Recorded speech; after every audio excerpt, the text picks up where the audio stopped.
नमस्कार, प्रणाम, सबको जय हिंद।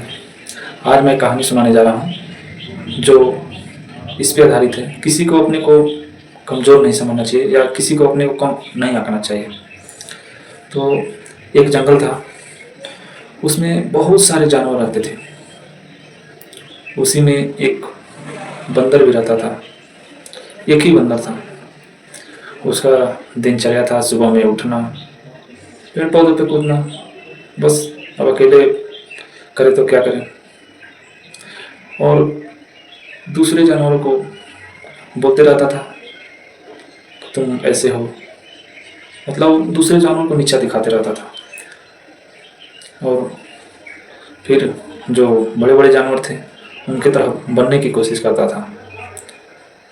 ऐसे ही करते रहा, लेकिन दूसरे की तरह बन नहीं पाता था। एक दिन जंगल से एक दिन बाहर निकला, एक तालाब के पास गया। तालाब में देखा एक कछुआ धीरे धीरे तालाब के अंदर घुसा और तैरने लगा। बंदर भी सोचा कछुआ तैर रहा है, इसके भी अंदर जिज्ञासा हुआ कि मैं भी तैर सकता हूँ। ये भी घुसा और ये डूबने लगा वो पानी में, तालाब में। तो किसी तरह छटपटा के दलदल से बाहर निकल गया।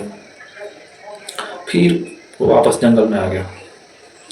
जंगल में आया, फिर से दूसरे जानवरों की तरफ वही आदत था, कोशिश कर रहा था दूसरे जानवरों की तरफ बनना, और कोई उसको चारा सूझ नहीं रहा था। फिर से उसके दिमाग में कुछ आया, फिर से सुबह उठा और जंगल से बाहर निकला तो देखा कुछ दूर आगे पहाड़ियों में, जंगलों में आग लग रखा था। तो उसके नज़दीक गया तो देखा एक चिड़िया रो रही है। उस चिड़िया के पास गया, चिड़िया से पूछा क्यों रो रही हो। चिड़िया बताई कि मेरे 2 बच्चे फंस रखे हैं जंगल में और उसको मैं बचा नहीं पा रही हूँ। बंदर बोला कि मैं तो सुना हूँ चिड़िया उड़ती है, तुम सब उड़ती हो तो अपने बच्चे को तो बचा सकती है, चाहे वो भी उड़ के बाहर निकल सकती है आग से। बोली कि मैं उन दोनों चिड़ियों को ला नहीं सकती और वो दोनों चिड़िया ऐसी स्टेज पे है कि वो उड़ नहीं सकती।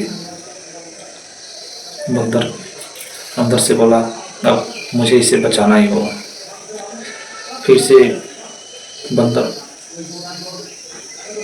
पेड़ से पेड़ कूदते हुए जिस पेड़ पे था घोंसला दोनों चिड़िया थी उस पर पहुँचा और दोनों हाथ से उठा के उसको जंगल से चिड़िया के पास लाया। चिड़िया खुश हो गई, बंदर देख के भी खुश हो गया। चिड़िया बंदर को धन्यवाद बोली तो बंदर अंदर से खुश हुआ, खुशी होके फिर से जंगल वापस चले गए। इस कहानी से हमें यही सीख मिलती है कि हमें कभी भी अपने को कम नहीं आंकना है और दूसरा क्या कर रहा है इसको नहीं देखना है। अपने खुद को प्रमोट करना है और आगे बढ़ना है। जय हिंद।